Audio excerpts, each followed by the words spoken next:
We'll try it again. Just a minute ago, I froze up. I don't know what happened. I locked up, my phone locked up, my camera froze up. So I noticed a couple of you jumped in, and I apologize. I don't know what happened. Don't know how to fix that issue. Just one of those frequent things that happens with Facebook. So today I want to talk about 5 things that you can do immediately. Yesterday we talked about as for me. And that importance of introspection, that importance of looking at yourself.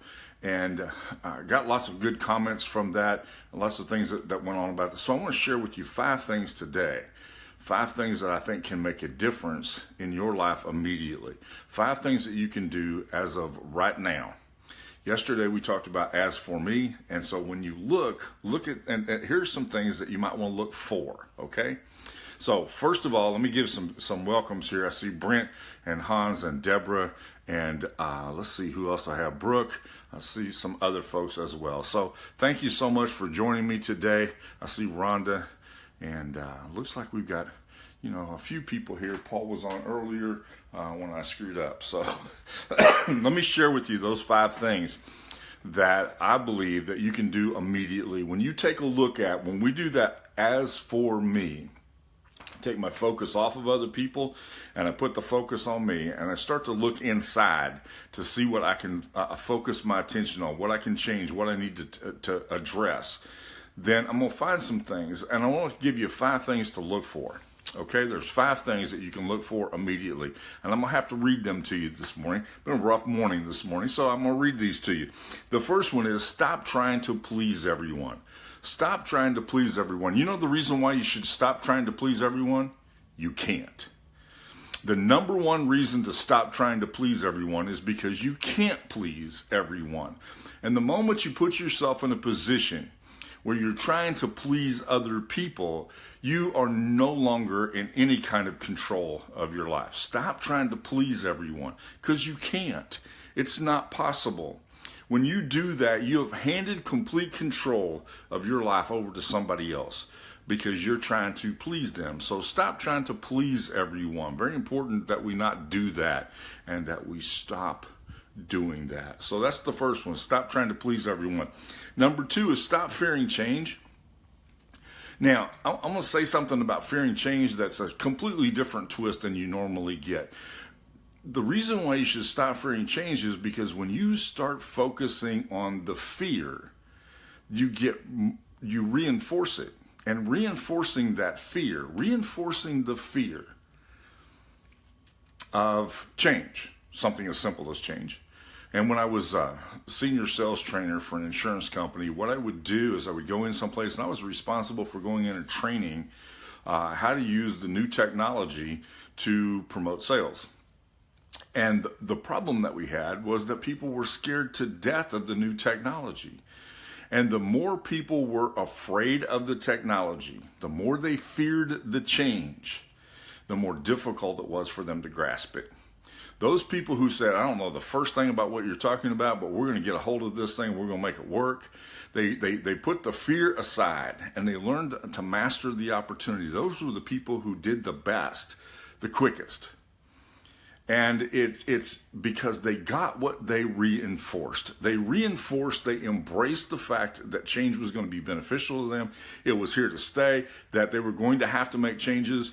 And so let's quit whining about it and let's get past it and let's make it work. So number 2, stop fearing change. Number 3, stop living in the past. Stop living in the past. When I was teaching school, see, some of my students have come on here. When I was teaching school years ago, I had this little practice. I would go and meet with my stepdad, who was a master school teacher, and my former high school principal, who became a really, really good friend of mine. And I would hang out with those 2 guys. I'd spend a day with one and a day with the other one. And I would hang out with those 2 guys to get inspired for my coming school year. And I remember sitting on my principal's back deck one day, and we're talking about the upcoming school year, and we're talking about just stuff, and he said, I said to him, I just have one regret about high school. And he said, stop it. You shouldn't have a regret about high school. I mean, stop focusing on the past. You haven't been in high school for 18 years. Stop focusing on the past. Get past the regret. I hadn't even said anything yet. But that was a great reminder to me. Don't be living in the past. Don't live in the successes or the failures of the past. Because we all have them. We all have both successes and failures. And if we live in those successes and failures, then we limit where we can go in the future. Okay, so stop living in the past. Take the words of my great high school principal, Dean Brown, and stop it. Just stop living in the past. Number 4, stop putting yourself down. Don't put yourself down. That negative self-talk that goes in affects everything that comes out. And yesterday when I talked about as for me, one of the things I've got to look at is what I tell myself about me. I mean, there are some people who have, delusions of grandeur, but most of the time, most of us are pretty hard on ourselves. And so stop putting yourself down. Stop putting yourself down.